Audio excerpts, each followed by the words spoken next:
এরপর আমার আরো 4খানি গ্রন্থ বইমেলা উপলক্ষে বিভিন্ন বছর প্রকাশিত হয়।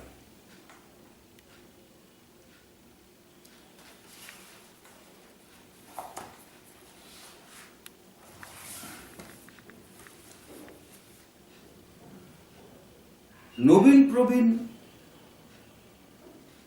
লেখক সকলেরই বইমেলাকে ধরার একটা প্রয়াস থাকে। এই প্রয়াসে হয়তো আশা নিরাশার দোলদোলানি থাকে, তবে আশায়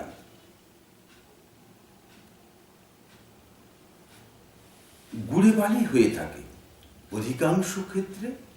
অধিকাংশের ক্ষেত্রে।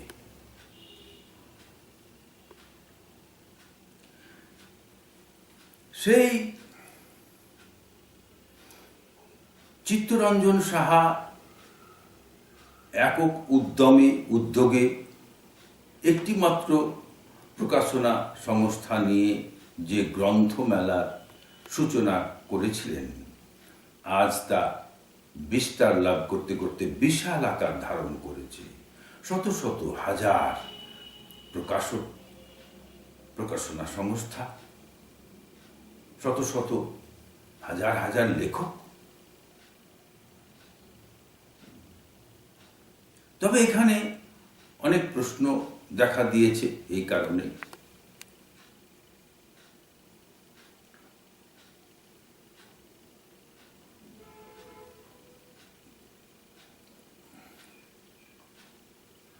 প্রকাশকরা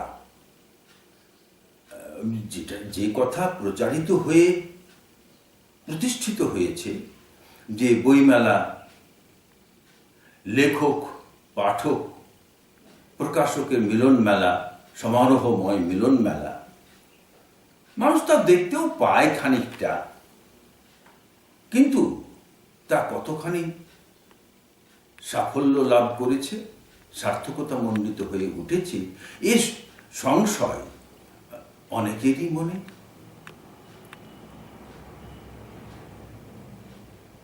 লেখক বেড়েছে, প্রকাশক তো বেড়েইছে, কিন্তু সে মোতাবেক পাঠক কতখানি বেড়েছে? পাঠক বাড়লেও পাঠকের চিত্তবৃত্তি বা বুদ্ধিবৃত্তিক যে অনুশীলন কতখানি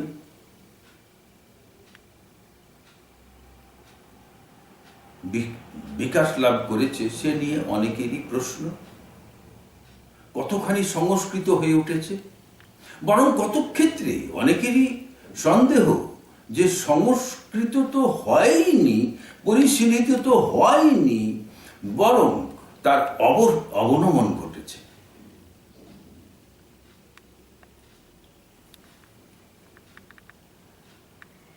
সেই বাঙালির রেনেসাঁ পুনর্জাগরণের কালে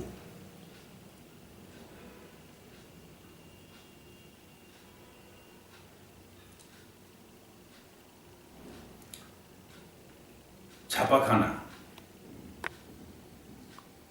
পাবলিকেশন, প্রেস যে কলকাতায় আবির্ভূত হয়েছিল, অনেকেই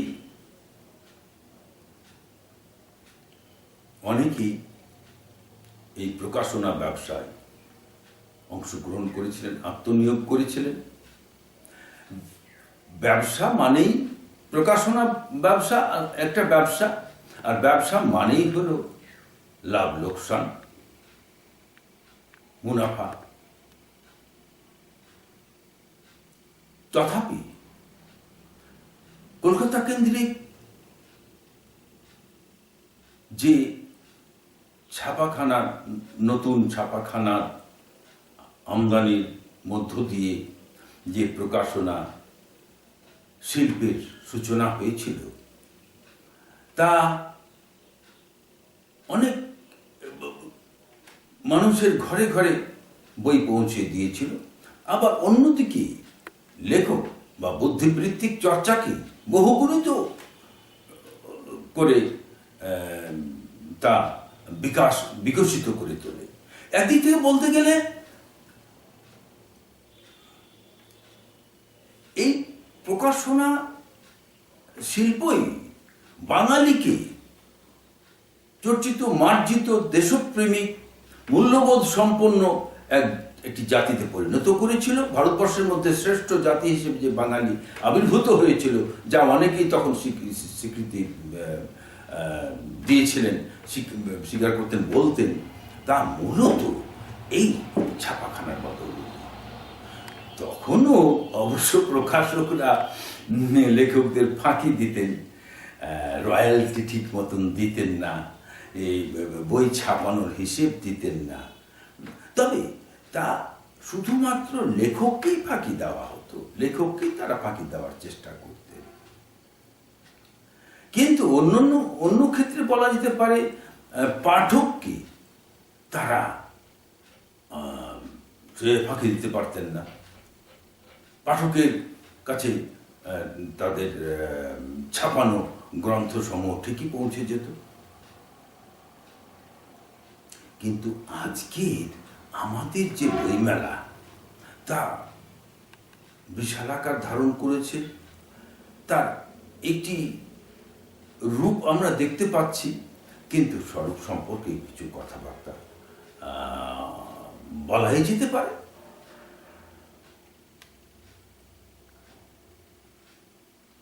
আমাদের প্রকাশকরা সেই সমস্ত লেখককে ধরে ধরে নিয়ে আসেন যারা টাকা দিতে পারবেন।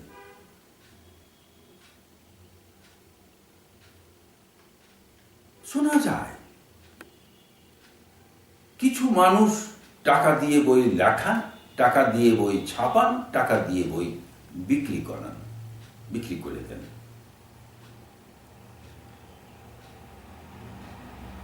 এই জন্য প্রকাশকের সংখ্যা বাড়লেও লেখকের গুণগত মান কতখানি বেড়েছে তা নিয়ে সন্দেহ যেমন পোষণ করে অনেকেই, তা খুব অসঙ্গত আমি মনে করি না। তারপর এই গ্রন্থের মান উন্নয়নের জন্য, লেখার মান উন্নয়নের জন্য অনেক সংস্থাই ভূমিকা রাখার চেষ্টা করেন। যেমন বাংলাদেশ ব্যাংক মহিলা লেখকদের জন্য কিছু অনুদান দেন প্রকাশকদের মাধ্যমে, কিন্তু প্রকাশকরা সেটা লেখকদের দেয় না। এখনকার লেখকরা বই তারা বিতরণও করেন না। তারা যা করে সেটা হলো যে সরকারেরই অনেক সংস্থা, এমনকি মন্ত্রণালয়গুলো বই কেনে, জাতীয় গ্রন্থ কেন্দ্র বই কেনে, কিন্তু সকল লেখকের কেনে না, সকল প্রকাশকের কেনে না।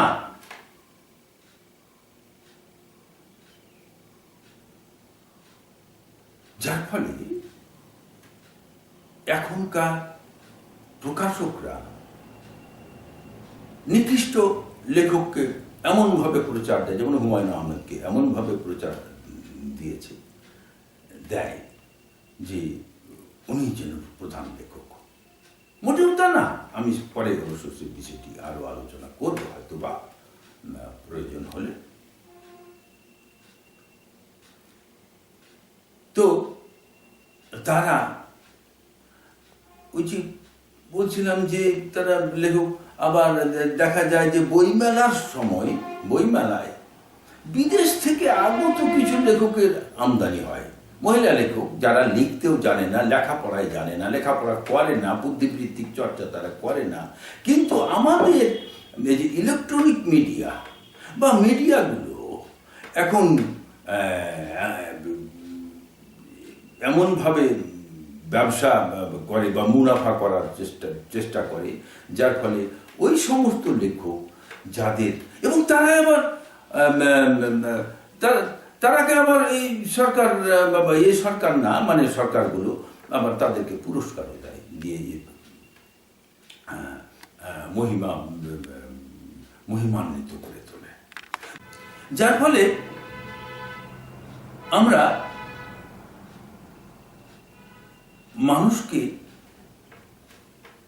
যে লেখার মাধ্যমে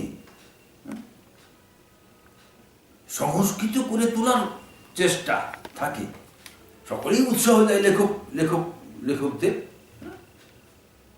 লেখকরা কলম পিষে মরে চেষ্টা করে। আমার এখানে একটা আমার অভিজ্ঞতা বর্ণনা করার খুব ইচ্ছে হচ্ছে।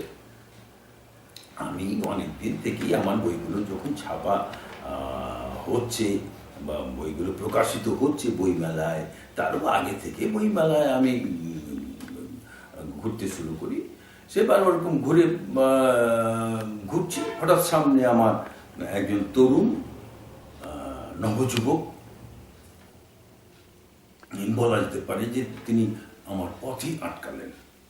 তার এইভাবে ধরে রাখা কিছু বই এক হাতে আর ডান হাতে একটি বই, আমাকে বইটা দেখিয়ে বললেন যে একটা বই কিনবে, একটা বই নেবেন, কবিতার বই।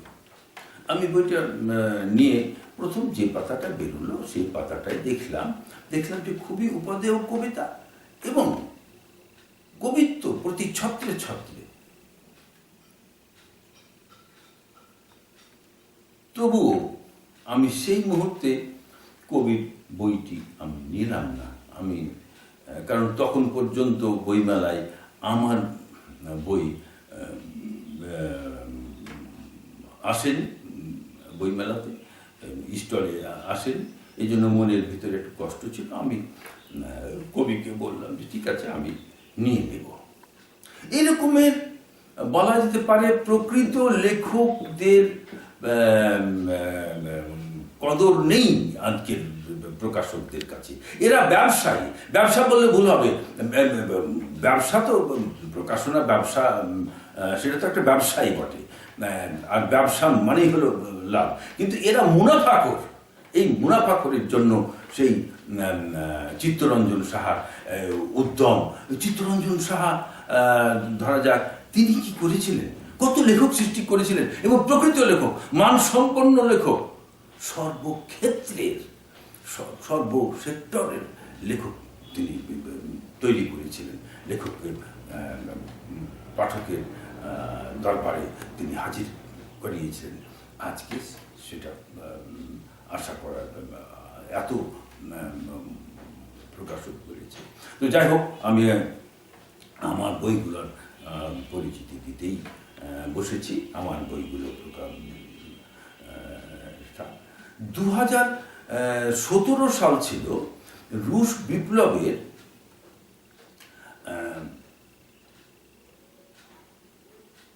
100 বছর পূর্তি। রুশ বিপ্লবের শতবার্ষিকী উদযাপনের জন্য আমাদের দেশে একটি জাতীয় কমিটি গঠিত হয়েছিল। সেই জাতীয় কমিটি মাসব্যাপী কর্মসূচি গ্রহণ করেছিলেন। আমি সেই কর্মসূচিগুলোতে অংশগ্রহণ করার মনস্থির করি। আমি ঢাকা যাওয়ার সময় আমার 3টি গ্রন্থ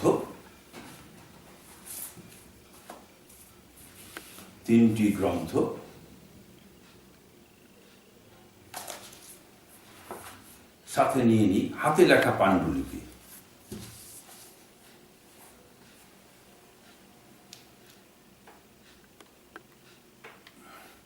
আমার একটি গ্রন্থের নাম অতনুরতন, আরেকটির নাম ত্রসরেণু ও অস্তরাগ, অন্যটি নায়ক। আমার এই 3খানি গ্রন্থই উপন্যাস।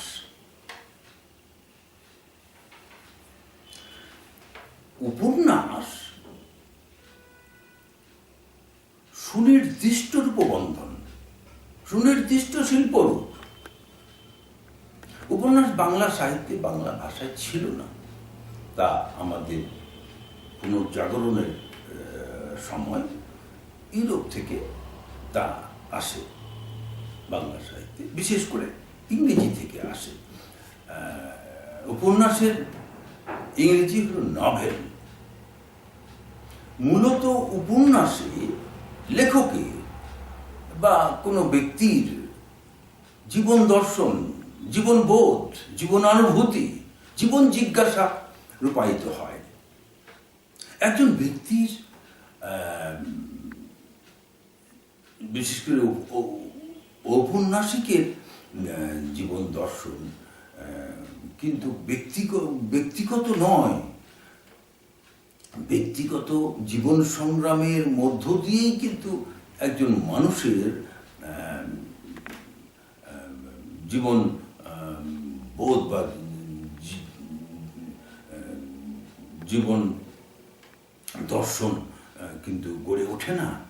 জীবন দর্শন একজন ব্যক্তি মানুষের লড়াই সংগ্রামের সাথে জাতীয় জীবনের বিকাশের যে লড়াই সংগ্রাম তা একীভূত হয়ে ওঠে। এবং কখনো কখনো দেখা যায় যে বিশ্ব সভ্যতার যে বিকাশের যে ধারা, তার সাথেও জাতীয় জীবনের বিকাশের ধারা সমন্বিত হয়ে ওঠে। কাজেই উপন্যাস কোনো সাধারণ কাহিনী নয়, গল্প নয়। অনেকেই উপন্যাসকে বলেছেন যে এই যুগের মহাকাব্য, মহাকাব্যেরই এই যুগের রূপ। মহাকাব্য লিখিত হতো ছন্দবদ্ধ বাক্যে, উপন্যাস লিখিত হয় গদ্যে, কিন্তু যেমন তেমন গদ্যে না, যে কোনো গদ্যে না। লেখক ঔপন্যাসিকের জীবনবোধই নির্ধারণ করে দেয় তাঁর গল্প বলার ভঙ্গি, যাকে বলা হয় শৈলী, গদ্য শৈলী, ইংরেজিতে স্টাইল। যেমন আমি একটা সহজে বোঝবার জন্য বলি, খালি উদাহরণ একটা নিয়ে আসি। যেমন অমিত্রাক্ষর ছন্দ আমাদের বাংলা ভাষায় ছিল না, কিন্তু মাইকেল মধুসূদন দত্ত যখন মেঘনাদ বধকাব্য অর্থাৎ মহাকাব্য রচনার সময় তিনি সেটি তার বিষয় নির্ধারণ করে দেয় সেই ছন্দ। একইভাবে আমরা যে বঙ্কিমচন্দ্র চট্টোপাধ্যায়, রবীন্দ্রনাথ ঠাকুর কিংবা শরৎচন্দ্র চট্টোপাধ্যায় বা বিভূতিভূষণ বন্দ্যোপাধ্যায়, মানিক বন্দ্যোপাধ্যায়ের যে যদি আমরা উপন্যাস দেখি, তাহলে দেখতে পাই যে তাদের আলাদা আলাদা স্টাইল, রচনা শৈলী। তো কিন্তু আমাদের এখানেও সৃষ্টি হয়েছিল সূর্য দিগল বাড়ি আবু ইসহাকের, বা লাল সালু সৈয়দ ওয়ালিউল্লাহ, বা সত্যেন সেনের পদচিহ্ন, বা আরো শহীদুল্লাহ কায়সারের সংসপ্ত, বা আরো অনেক মহৎ সৃষ্টি। কিন্তু আমাদের প্রকাশকরা তাদেরকে পরিচিত করাই না। করাচ্ছে কাকে? নিকৃষ্ট একজন লেখক হুমায়ুন আহমেদকে ঔপন্যাসিক হিসেবে ধরছে, যিনি শুধু কিশোরও না, শুধু কিশোরীদের কথাবার্তা দিয়ে তার কাহিনী ভরপুর তাদের জন্য। সেগুলো না, ঠিক আছে, গল্প হিসেবে তারা যদি প্রচার করে, কিন্তু উপন্যাস হিসেবে প্রচার করছে, অন্য ঔপন্যাসিকদের করছে না। তো যাই হোক, আমি প্রসঙ্গক্রমে এই আলোচনাগুলো নিয়ে আসলাম আমার বই এতে। তো আমি তিনটি বইয়ের হাতে লেখা পাণ্ডুলিপি যে আমি আমার সাথে নিয়েছিলাম, আমার মূল উদ্দেশ্য ছিল যে রুশ বিপ্লবের শতবার্ষিকীর যে কর্মসূচিগুলোতে অংশগ্রহণ, আমি আশা করেছিলাম যে সেই কর্মসূচিগুলোতে অংশগ্রহণের ফাঁকে ফাঁকে আমি হয়তো আমার প্রকাশকদের সাথে আলোচনা করার যথেষ্ট অবকাশ পাব। আমার তিনখানি উপন্যাসই বা তিনখানি গ্রন্থই নিয়ে শব্দশৈলীর কর্ণধার ইফতেখারের কাছে যায়। ইফতেখার তার এক বন্ধু, তিনিও প্রকাশক, তার বন্ধুকে নিয়ে বসলেন, আমরা তিনজন বসলাম। আমি তিনখানি গ্রন্থই কিছু কিছু পড়ে পড়ে দিতে লাগলাম। তারা যথেষ্ট উপভোগ করছেন বলেই আমার মনে হয়েছিল। এই কারণে যে আমি অনেক দিন সিগারেট খাই না, সিগারেট ছেড়ে দিয়েছিলাম। কিন্তু যারা দুই বন্ধু ইফতেখার বারবার বলতে লাগলো যে স্যার আপনি খান সিগারেট, একটা সিগারেট খান, কিছু হবে না। তো আমাকে সেদিন ইফতেখার এই তিনখানি বই তাদের সামনে পড়ে মাঝে মাঝে পড়ে দিতে গিয়ে পাঁচটি সিগারেট খাইয়েছিলেন একটানা না, মানে এক নাগাড়ে সারাদিন, আমরা বোধহয় বিকেল পর্যন্ত ছিলাম। তিনি দুপুরে আবার আমাদের বিউটি বোর্ডিং এদের তিনি দুপুরের যে খাওয়া লাঞ্চ ভাতও খাইয়েছিলেন। আমি বিউটি বোর্ডিংয়ে খেতে চাই না, আমি সামান্য খাই, অল্প খাই, কিন্তু বিউটি বোর্ডিংয়ে অত টাকা দিয়ে খাওয়ার কোনো মানে হয় না। কিন্তু ইফতেখার এর আগেও আমাকে খাইয়েছেন যে না স্যার, এটা আপনাদের লেখকদের ঐতিহ্যের জায়গা, এইখান থেকে কত লেখক সৃষ্টি হয়েছে, লেখকরা আড্ডা দিতেন, আপনি না হয় একটু, আমি না হয় প্রকাশক হিসেবে আপনাকে না হয় একটু লেখক হিসেবে সমাদর করলাম, এখানে খাওয়ালাম, সেটা আমারও ইয়েতে ভাড়ারে জমা থাকবে। তো যাই হোক, আমরা ইফতেখার শেষ পর্যন্ত আমার নায়ক গ্রন্থটি কোলে তুলে নিলেন। তো আমি তাকে বললাম যে কথাবার্তা বলুন। আমি এই কারণে লেখক ইফতেখার আমাকে স্যার বলেন এই কারণেই যে আমার এক ছাত্র ইফতেখারের সাথে পরিচয় করিয়ে দিয়েছিলেন। তো আমি বললাম যে এরকম কিছু কথাবার্তা বলুন। তো বলছে আচ্ছা সেটা পরে দেখা যাবে, কিন্তু ইফতেখার আমার আগের বইগুলোর ক্ষেত্রে তখন বলেছিলেন যে আপনি আমাকে দিবেন প্রকাশকের ফি, আর আমি আপনাকে দিব লেখকের রয়্যালটি।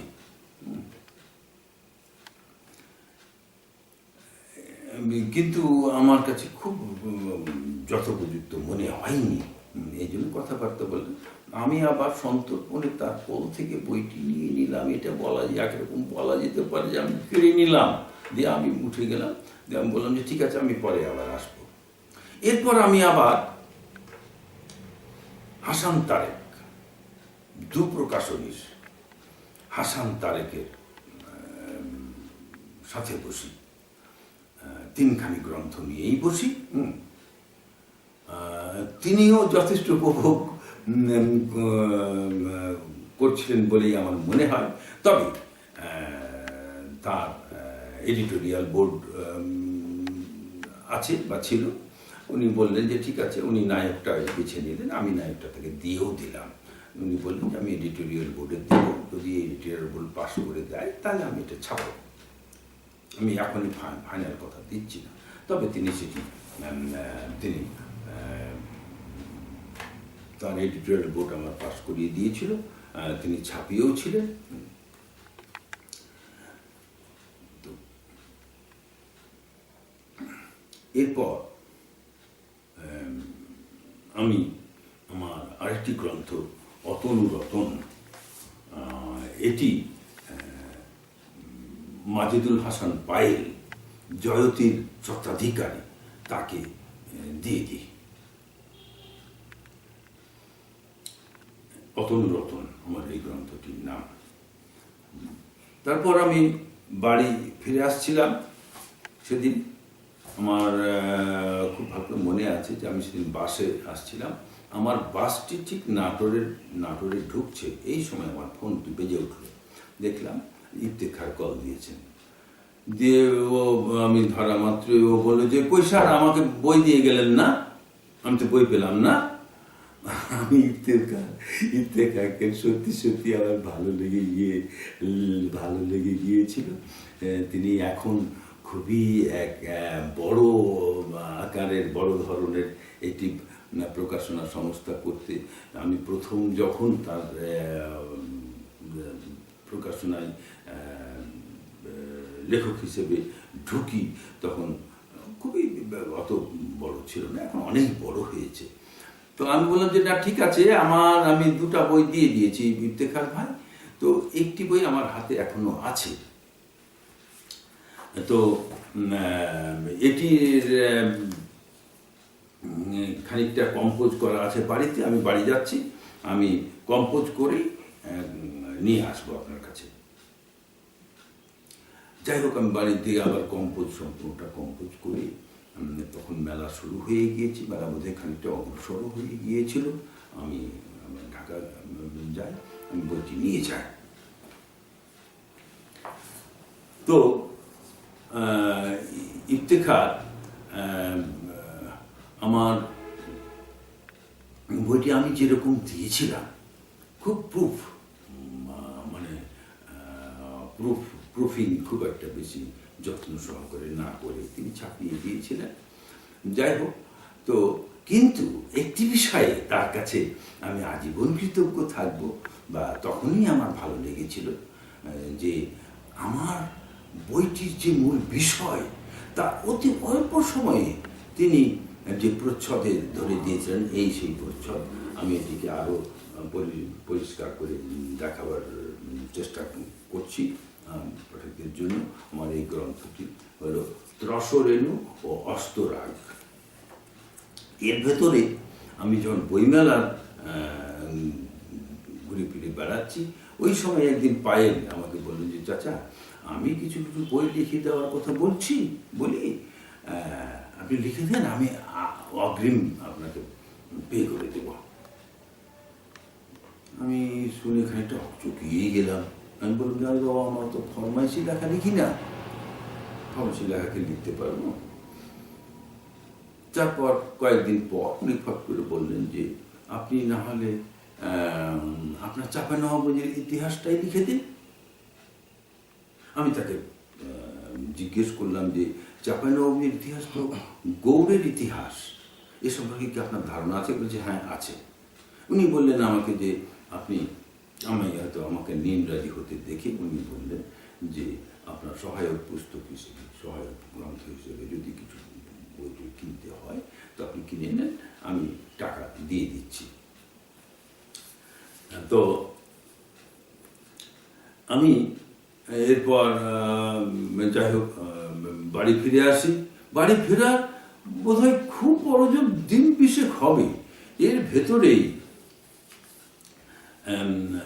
পায়েল হঠাৎ করে কল দিচ্ছেন যে চাচা, যা হয়েছে তাই আপনি পাঠান। আমি কিন্তু তখনও স্থির করতে পারিনি যে বইটি লিখবো অথবা লিখবো না। এবং বইটির যদিও আমার প্রস্তুতি ছিল আগে থেকেই, এই বিষয়টি নিয়ে আমার আগে থেকেই আগ্রহ ছিল, আমি সেই মোতাবেক অধ্যয়নও করেছিলাম। তারপর ছাত্রছাত্রীদের পড়াবার সময়ও এটি আমার কালচারের মধ্যে চলে এসেছিল। তবু বইটি একটা বই, গৌড়ের ইতিহাস, চাঁপাইনবাবগঞ্জের ইতিহাস সমন্বিত করে লিখতে গেলে যে একটা পরিকল্পনার প্রয়োজন, তখন আমি করিনি। আদৌ লিখবো কি লিখবো না সেটাও আমার এর মধ্যে ছিল। তো যাই হোক, তারপরে আমি বইয়ের নামকরণ একটা খুঁজে পাই এবং বইটি লিখতে শুরু করি। আমার বইটির নামকরণ করেছিলাম গৌড়ের চাপায় এক অবরুদ্ধ ঐতিহ্য। আমাকে আমার স্থানীয় সাংবাদিক বা আরো অন্যান্য বিদ্বজ্জন চাঁপাইনবাবগঞ্জের লোকেরা যে অবরুদ্ধ কেন, তাদেরকে আমি হয়তো সম্পূর্ণ বলিনি, কিন্তু আমি যেভাবে এটা করেছি যে গৌড় ছিল বাঙালিদের বা বাঙালির আবাসস্থল। এখান থেকেই বাঙালিত্বের জাগরণ, বাংলা ভাষা সৃষ্টি। কিন্তু সেই গৌড় এখন চাঁপাইনবাবগঞ্জ নামে পরিচিত, কিন্তু চাঁপাইনবাবগঞ্জ এখন বাঙালির আবাসস্থল নয়, এটি মুসলমানদের আবাসস্থল। কাজেই সেই বাঙালিত্ব, বাংলা ভাষা খানিকটা তো অবরুদ্ধ হয়ে পড়েইছে। তো যাই হোক, তারপরেও আমি বইটি পায়েল কিন্তু যথেষ্ট যত্ন সহকারে ছাপিয়ে তিনি আমাকে একবার বলেছিলেন যে এই বইটির কদর আমাদের এখানকার থেকে ভারতে বেশি হচ্ছে, ওখানে আমি বিক্রি করতে পারি বেশি। যাই হোক, সেটা বড় কথা নয়। তো আমি আমার এই বই বা পরবর্তী যে বই নিয়ে এখনই আর কথা বলতে চাই না। আমি এই বই নিয়ে যদি এই পর্বটা এখানেই শেষ করতে চাই। এই বই নিয়ে যদি আমি আর একটু বলতে যাই তাহলে হয়তো প্রায় এক পর্ব হয়ে যাবে আর কি। তো সেটা হয়তো করবো কি করবো না সেটা পরের প্রশ্ন, কিন্তু আজকে আর বলতে চাই না। এই আমার বইগুলোর পরিচিতি দিয়ে আমি এই আমার এই পর্বটি, অর্থাৎ আমার প্রকাশিত গ্রন্থ নিচয় বা গ্রন্থরাজির দ্বিতীয় পর্ব এখানেই শেষ করছি। সকলকে ধন্যবাদ।